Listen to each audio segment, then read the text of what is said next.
Business studies. Now we are talking about the last type of public sector enterprises, that is government company. That is given in your syllabus. Government company means any company in which at least 51% of the paid up share capital is held by the state or central government or partly by central or state government.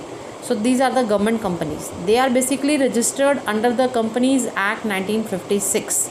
So 1956 Act applies on that, but they can have some exemption if they are doing some resolution in the company. So government company can be exempt from some provision by passing a special resolution, some provision of Companies Act 1956.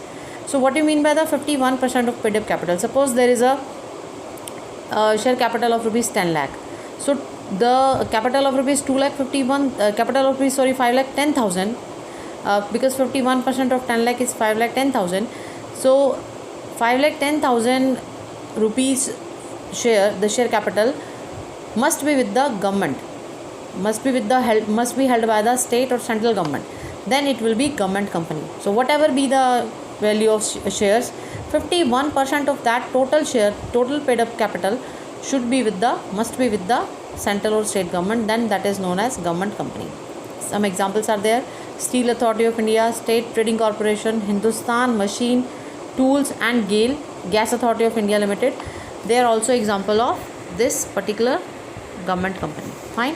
So you have to learn all these name, because we can ask that what type of public sector is Steel Authority of India, write down its features. Then you have to recognize yourself that it is a government company, and you have to write down the features of government company. So now the point comes registration. So registration is compulsory over there. You have to get the government company registered under the Companies Act 1956, and all the provision of Companies Act applies on that. But as I told that government company can be exempted from some provision by passing a special resolution in the company. Now second one is ownership. The government company wholly or partly owned by the government. So the ownership of government is must over there. The 51% of paid up share capital must be with the central or state government, and all the share is owned by the government of India in the name of president. So shares basically are in the names of president. Fine. Which represents state or central government over there. So management, the government company is managed by the board of director, who are nominated by the government basically, and other shareholders also, but the basic nomination from the government side. Fine. So that is the management. Now separate legal entity. So what is separate? Which entity is separate? The entity of government is separate from its member. So government company is having a separate legal existence. Government company can sell, purchase property in its own name. They can enter into any contract in its own name. So this is a separate legal entity. So government company is separate from government and from its member if they are private, if they belong to private sector. So that is a separate legal entity. Fine. And this separate legal entity is given by the Companies Act 1956, which is a very strong act and gives the separate legal entity to enterprises. So another feature is that ministerial control. So definitely that is a government company that is subject to ministerial control. Some concerned ministry make appointment of directors and they are interfering in the matter, and overall supervision of this government company is assumed to be with the ministry. To suppose there is a steel authority, that will belong to the concerned ministry for steel, and likewise if there can be suppose industry of capital goods, then that will belong to Ministry of Industries. So that in this way, whatever government company is there, whatever product they are manufacturing, they will come under the ministerial control to less or more extent. Financial autonomy. Regarding financial autonomy means freedom of getting finance and spending money, spending revenue, using revenue. Definitely they are having the financial autonomy. Government companies having the financial autonomy. They can borrow the money, they can issue securities in the market for raising the money, for raising the fund, and whatever revenue is earned by the government company, they are free to use that revenue for the welfare of the government company. Fine. But within the restriction of Companies Act, within the restriction of applied act on that particular government company. So efficient staff. Next point is efficient staff. Definitely the staff is very much efficient. because the recruitment remuneration of employees of the government company is independently decided by the government company itself. There is no other interference. So they are not governed by the civil service rule. Don't think that if you are working in the government company, then you are a civil servant. No, you are not a civil servant. You are the employee of that company, and all the rules of recruitment and selection will apply upon you. Fine. So there is a accountability. Now to whom they are accountable? In the case, the government company are accountable to the ministry of the department, concerned ministry of department, which belong to this particular government company.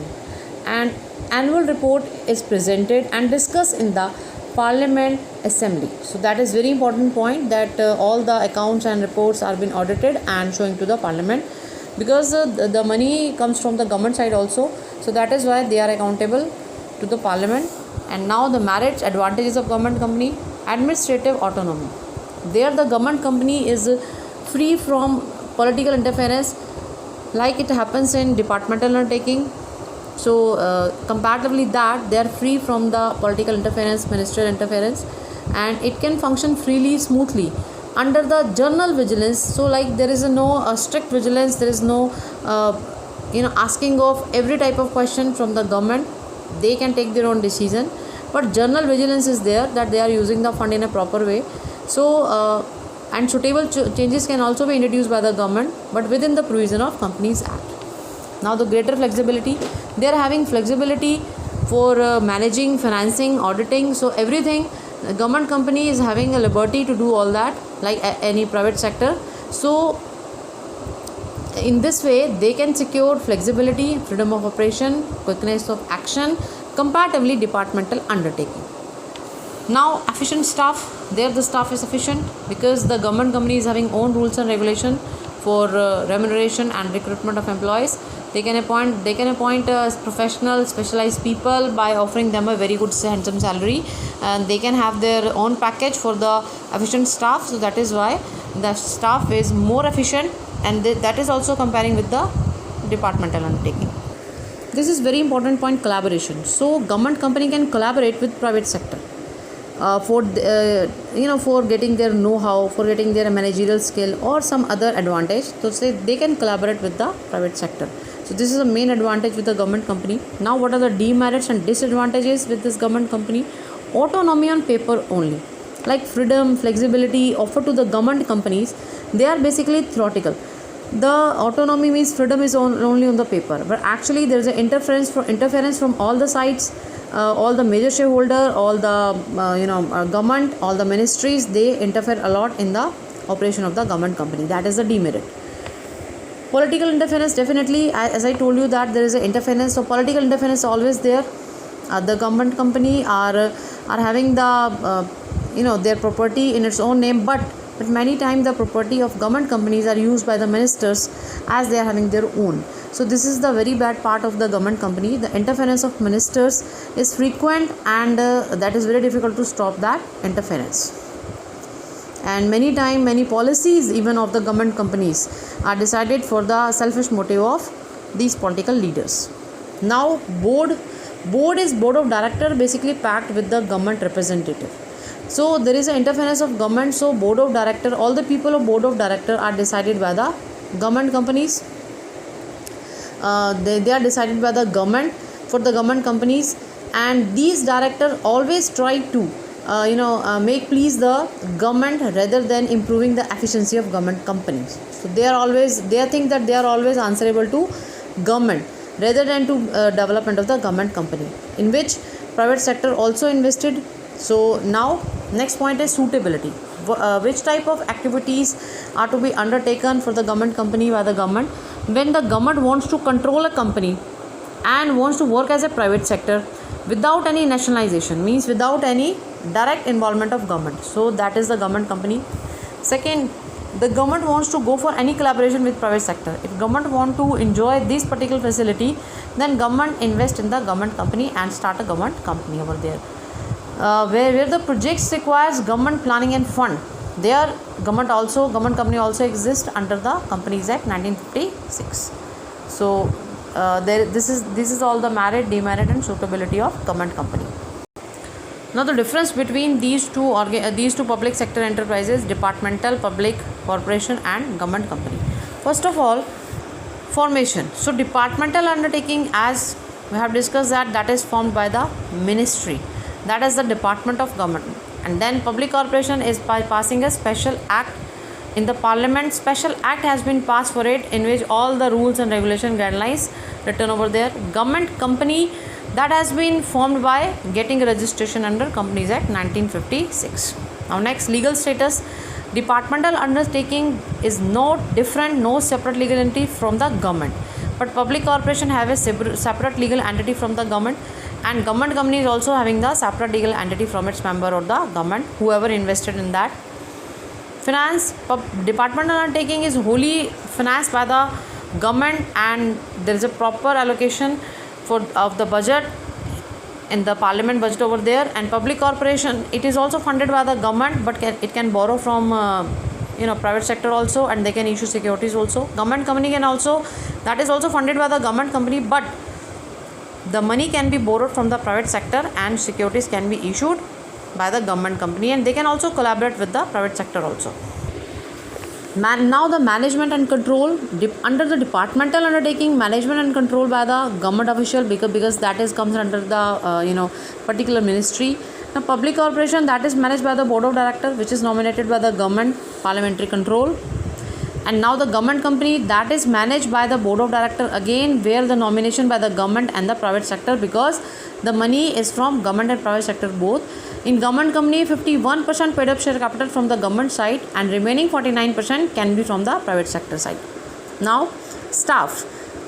Departmental undertaking. Here if you work, then you are known as civil servant. Civil servant and civil service code will be applicable to you. All the facilities of civil servant will be applicable to you.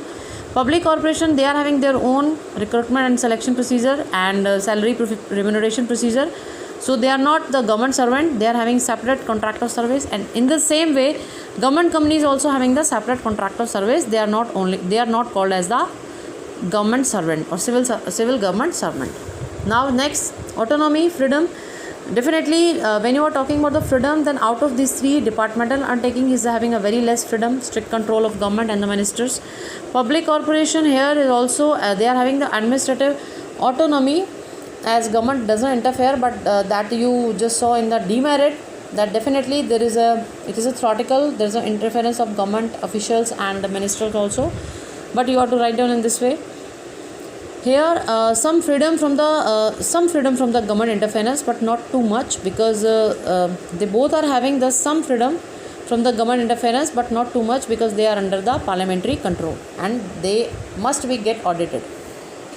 Now ownership, wholly owned by the government, that is, and here that is wholly owned by the government, public corporation also, and here 51% share capital, paid up share capital held by the government, and remaining 49% can be with the private sector. Public accountability, that is highly accountable to the public, because you are talking about railways, you are talking about post office, they are highly accountable to the public. And defense, here they are accountable to parliament, and there is a audit of that, and report has been presented to the parliament, and here they are accountable to the ministry concerned for that government company, and that the accounts has been audited or accounts has been audited for government company also, and report is again presented to the parliament. Flexibility of operation, here not even a single flexibility, whatever has been decision taken by the ministers or ministry, that must be followed up. They are having considerable, means least amount of flexibility out there, but not out of the provision that is given in the act, which has been specifically made for the public corporation. And here moderate flexibility means you are having more flexibility within the provision of Companies Act 1956. So they are having more flexibility in all the ways comparatively these two. Now suitability, which type of activities comes under departmental undertaking? Defense, post and telecom. And here industrial and commercial enterprises of national priority like Reserve Bank of India, LIC, and then NTPC, National Thermal Power Corporation. So these type of organization comes in over there. Now government company, the name of organization that comes under GAIL Steel Authority, that is all. These are all the government companies, which are basically industrial and commercial enterprises requiring participation of Domestic and foreign private capital and private entrepreneurs. So these are the government companies, and examples are there: Steel Authority of India, GAIL, and State Trading Corporation likewise. So they are the comes under the heading of government companies. So these are the difference you have to learn on the, especially on the basis.